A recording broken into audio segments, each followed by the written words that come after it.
just full of the Christmas spirit, and I bring tidings of comfort and joy, and I really do, because it's Christmas Express style. Now, obviously I don't mean the big day itself, which is always going to be something of a long haul. But the thing is, this time of year is full of so many days ready to be filled with festive treats, and I have it all wrapped up. For inner glow, it's got to be holiday hotcake with lashings of eggnog cream for the grown-ups. Doing double duty as edible gifts and get-ahead goodies, spiced peaches and chocolate pistachio fudge.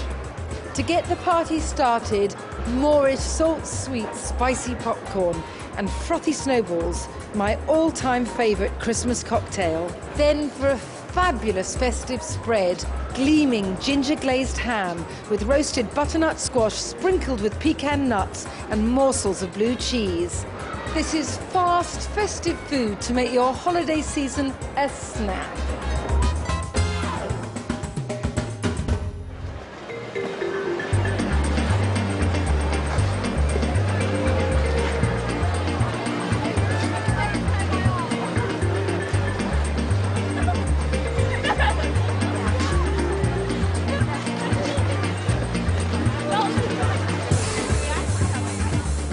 Crazy about this time of year. I really love it. I mean, why wouldn't I? Because the thing about the seasonal express treatment means it's full-on festivities and no fuss. And my holiday hotcake is a case in point. It's incredibly easy and it's so perfect.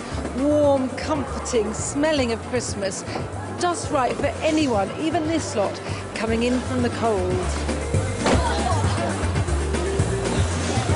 Careful.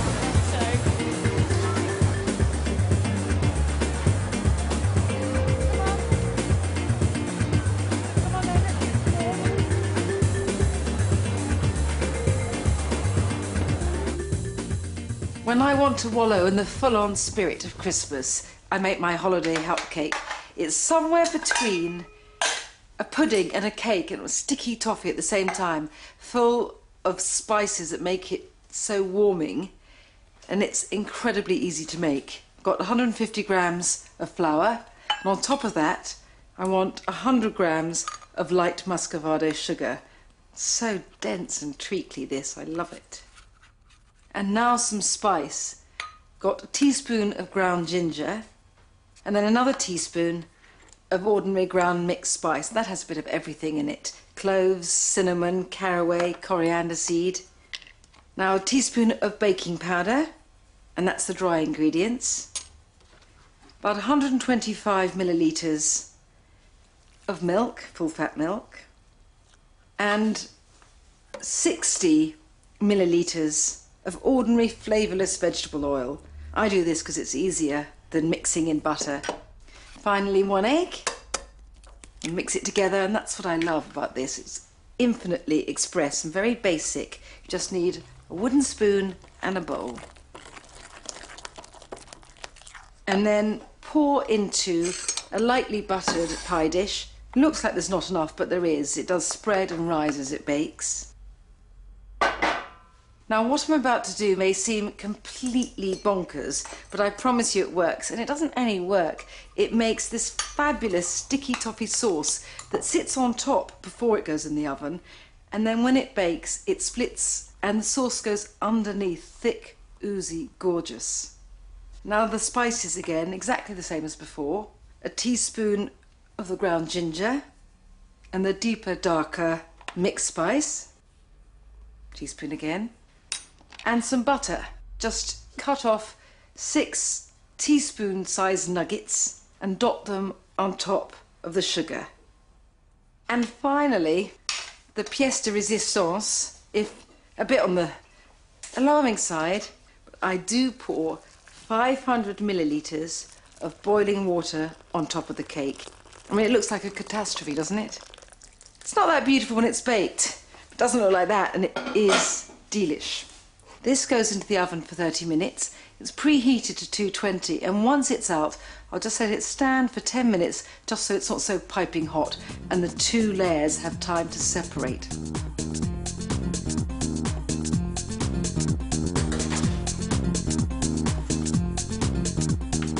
And while the holiday hotcake cooks, I'm just going to get some cream from the fridge. Need some whipped cream on top. Obviously, this isn't exactly hard work. So I'm just going to start whipping. It's rather lovely with ice cream as well, but this is my absolute favourite. You wait. Everything about this is easy. And I suppose what I like a lot about the holiday hotcake is you could never have baked before, and you would just do it and it would work. Looks odd, but it works. We're about right now. So for the children, a snowy mound of softly whipped cream. But for me, my own treat, my eggnog cream. This is how simple it is. Bit of Advocaat, carry on whisking, and put in a few sploshes.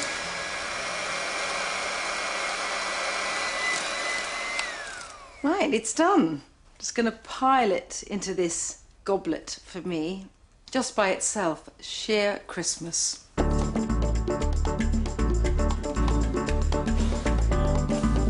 anyone have any skippers? Yeah. Yeah.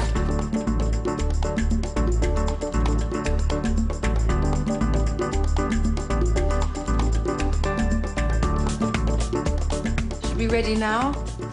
Ah, that is so Christmassy. The smell is gorgeous. Children, come on!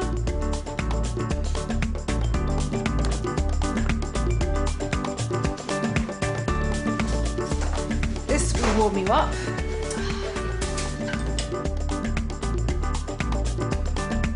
They look like snow there, Bruno. Yeah.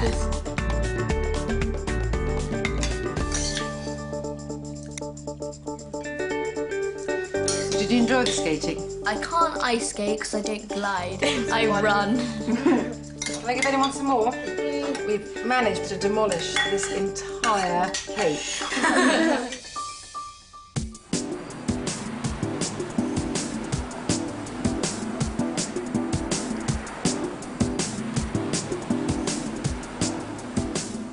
This time of year really is the season of indulgence and sweet treats.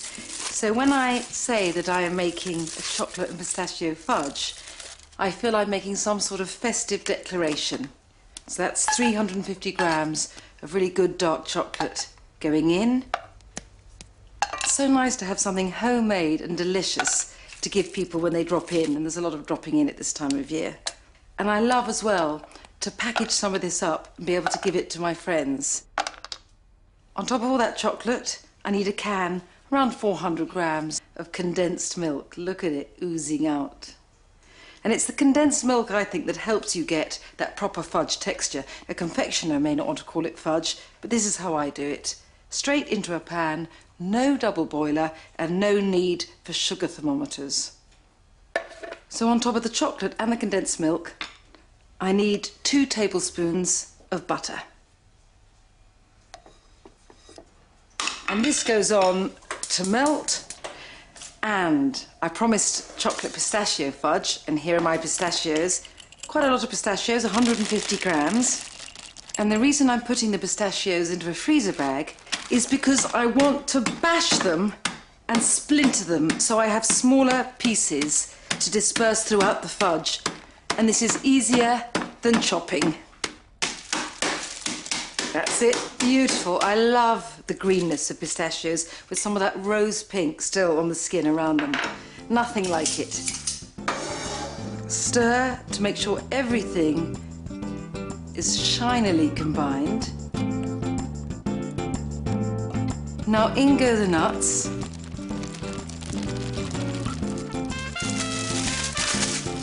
Get my foil tray. It's easy to get the fudge out of this later and no washing up. I mean, how ridiculously easy was this? And that's the end of it. In it goes in the tray. Spread the fudge mixture all over. So when this has cooled, put on a lid, slip it in the fridge, and it will set. No more work for me, and I've got ahead and feel happy.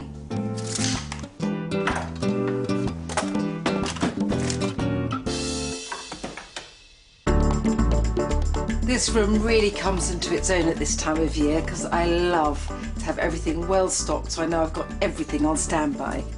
This is one of my all-time favourite Christmas quickies, spiced peaches. So I need 4 cans of peaches, just as easy to make as if you were using a small bit. I need some cloves, got a big stash because I get through a lot at this time of year, and some crumbled red chilli and cinnamon sticks. And now I will just shimmy off to the stove. I can't get through the holidays without ham, wouldn't want to, and I can't have ham without my spiced peaches. This is Ultra Express, no boiling away for 2 hours, just a question of opening 4 cans of peaches. I don't like canned fruit when it's pretending to be fresh fruit, but I want that preserved taste here. What you can't do, however, is use the peaches that have been canned in fruit juice. You need the syrup. And obviously, I'm not just having canned peaches to have with the ham. Just a bit of flavour, a lot of flavour really, but done very easily. Some hot, fresh ginger. It's about an 8cm piece. Just peel it first. You can do this really easily by scraping the skin off with a teaspoon. So just slice the peeled ginger to thin coins.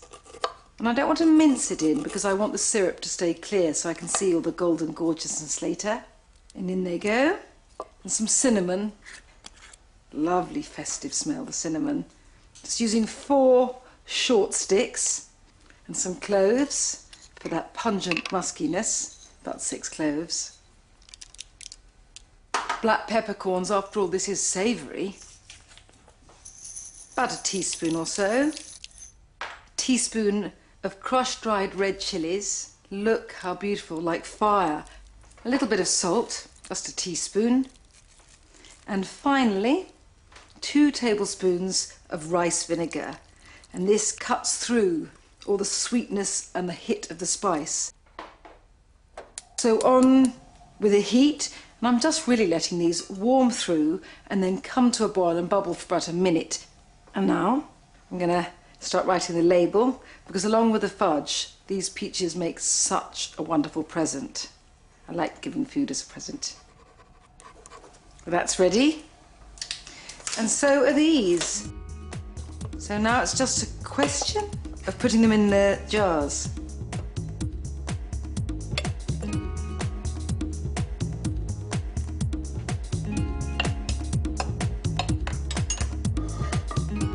Now the juices go in, and the thing is, the peaches and the syrup will continue to take on flavour as they get cool in these jars.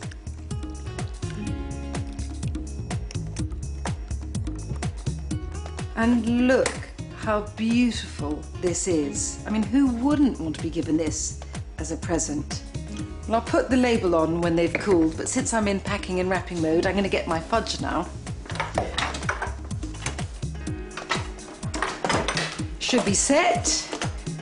I'm going to cut this into 64 small pieces. In other words, 8 down and 8 across, and half again, and again, and then the same this way round. There we are. I'm just going to slip it out of the foil case, and that's what I call a piece of fudge. Should be easy to cut now. And it is. And these can go straight into a bag. Lovely. That's enough, it's very rich. Tied with my gold ribbon.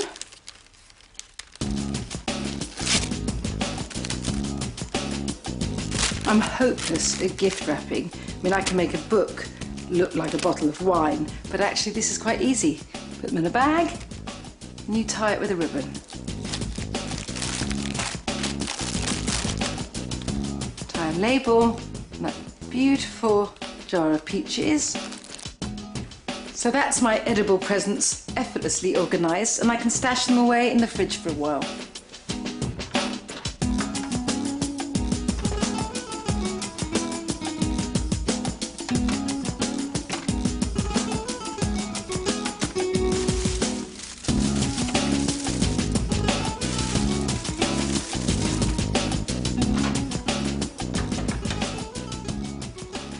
this is where all the express strategies come together. I've got a seasonal supper, 5 people coming round, and it just couldn't be any easier.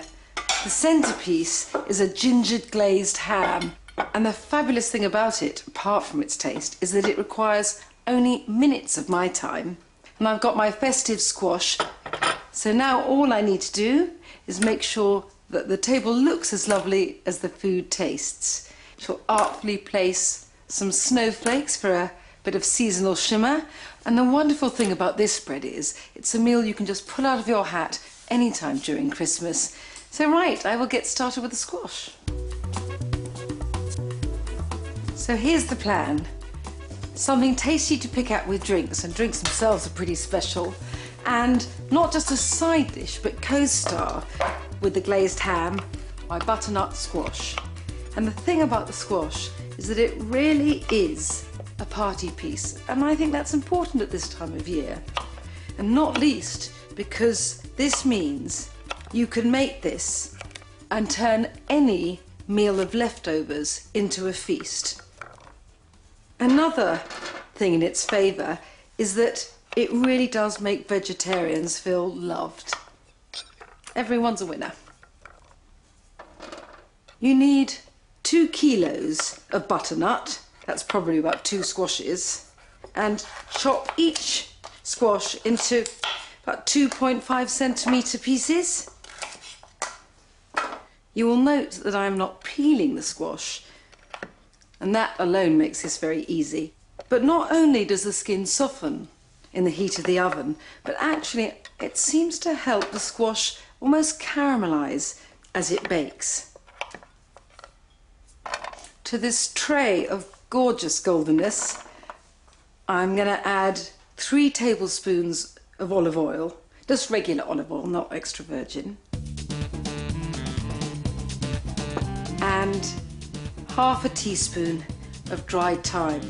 I must say, I think thyme is one of those herbs that is as wonderful when it's dried as it is fresh. Slightly different, but still wonderful.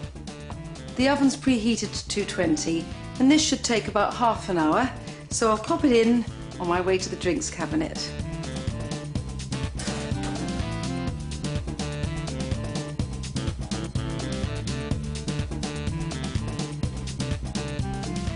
When I was a child, I often used to go and stay with a friend of mine at this time of year, and she had a fabulously flamboyant great aunt who always used to drink a snowball, and I thought this was the most glamorous thing I had ever seen, and I longed to be like her. Now, of course, I grew up a bit and I realised that a snowball was a drink greatly to be disparaged, but now I've got over that, and the only thing I think is pour me one. And that's what I'm going to do, because I'm about to embark on my party popcorn. Not that it's very hard work, but I've got people arriving shortly, and I think it is better always to have a drink before people arrive, and that way you're just a bit more mellow, and I don't like to drink that much when they're there, so it's my way of just easing into the party spirit. So it's about 1 part Advocaat to 3 parts lemonade. And I'll put a big splash of ice in now. My lips are puckering in readiness for this. In with the lemonade. And then, this is my own touch. It's not really authentic, but a spritz of lime, just to make this even more refreshing. Just going to give everything a bit of a mix to combine. Lovely. You know, when you think about it, global warming notwithstanding, a snowball is an entirely seasonal drink. Now, I've got everything ready so I can give drinks to people when they arrive. I'm going to do my popcorn. Happy holidays. So I'm imbued with the festive spirit and excitedly primed for my party popcorn. I need some oil, just 2 tablespoons. Any oil will do, but the olive oil was nearby after the squash. And into the oil, 200 grams of popcorn maize. Oh, I love this. So heat on, and then immediately clamp a lid on, and before that starts popping, I shall start melting my butter for the spiced coating. 4 tablespoons of butter, 2 teaspoons of ground cinnamon, with that lovely welcoming warmth. 2 teaspoons of ground cumin, that gives real depth, a bit of a grown-up taste. And 2 teaspoons as well of paprika. This is mild sweet paprika, gorgeously red. 4 teaspoons of salt, and this is the only time really I use free-flowing and not coarse salt, and 4 teaspoons of sugar. I love salt and sugar together. So heat under this. So this should melt and the popcorn should start popping any minute now. It started.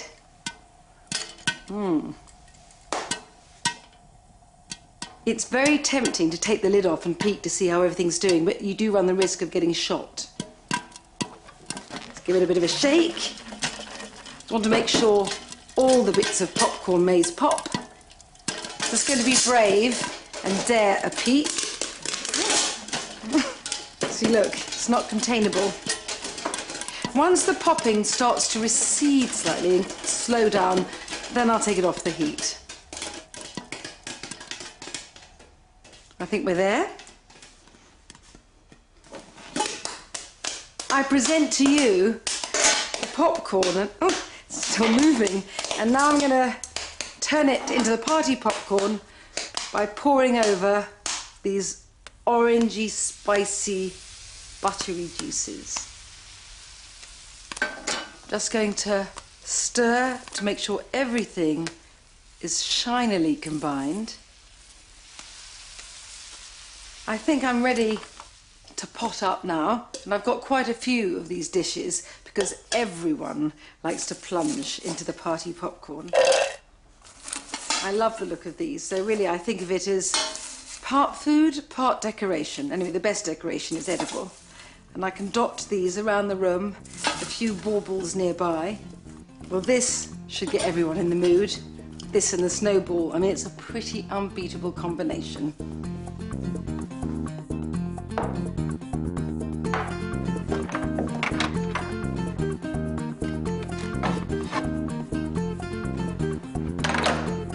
Look at this. I mean, luscious.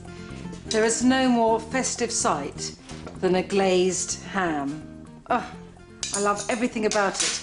I could not have Christmas without a ham.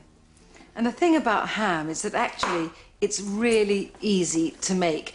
This 5.5 kilo joint of gammon took 4.5 hours to cook. But the point about it is, why it's expressed for me, is it took me hardly any time to do anything to it. All I did was put the joint of ham in a large pan. Doesn't matter how large, you've got to make sure the ham fits. So the only other ingredient you add to this pan is dry ginger ale. You do need a lot of ginger ale. You need 7 litres of it. But this is such an express way to add flavour. Bring the pan to the boil, lower the heat slightly. You want the pan to keep bubbling, but bubble steadily for 4.5 hours. Not exactly speedy, I concur. But the thing is, I need do nothing to the ham in this time.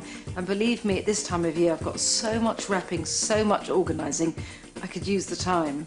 But towards the end of the ham's cooking time, I preheat the oven to 220 and I get on with my glaze. The glaze is as simple as it is delicious. Put 250 grams of chunky ginger preserves into a bowl and then stir in 2 tablespoons of hot English mustard. To the bowl add 100 grams of dark muscovado sugar and half a teaspoon of cloves and mix everything together. Now if you can't get the ginger preserves, do not get in a state about it. Simply use ordinary orange marmalade and add a teaspoon of dry ground ginger.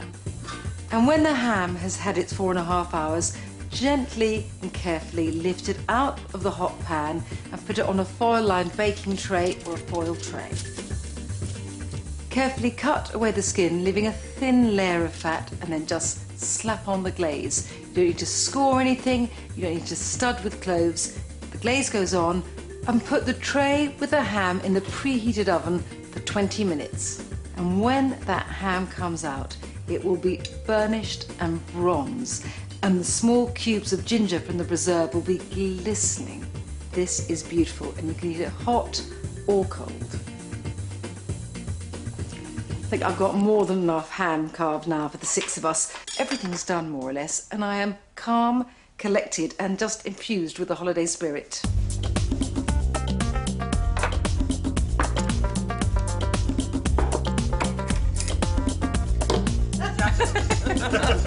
Can I do a snowball? Oh yes, please. Only right and proper. Very good. It's divine. It's like ice cream soda for grown-ups. Anybody like to have some popcorn? I'd love to have some popcorn. It's very spicy and delicious. Cheers to you, and sit down because I want to ply you with food. Oh, excellent.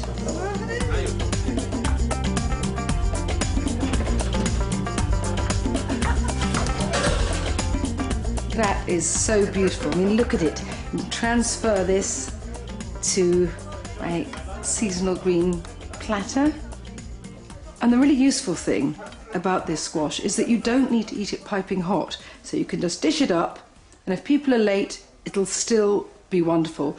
And as the glazed ham is already cold, as are the spiced peaches, this means you can be very relaxed about when people turn up, which is useful at this time of year. And now, in a way, I am going to besmirch the beautiful goldenness of the squash by crumbling over some blue cheese, but although obviously it'll look a bit less beautiful, it will taste divine. I just use a packet, 125 grams or so, of blue cheese. You could use any you want. This is Sant'Agure, which I love because it's very soft and melts into the squash beautifully.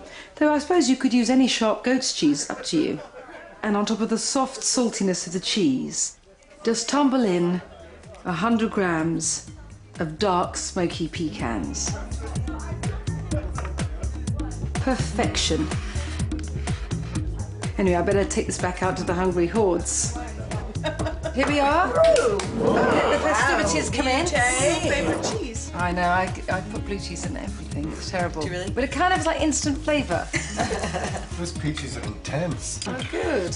These did start off as peaches a long time ago. Yes. But then I had to rescue them from their cans.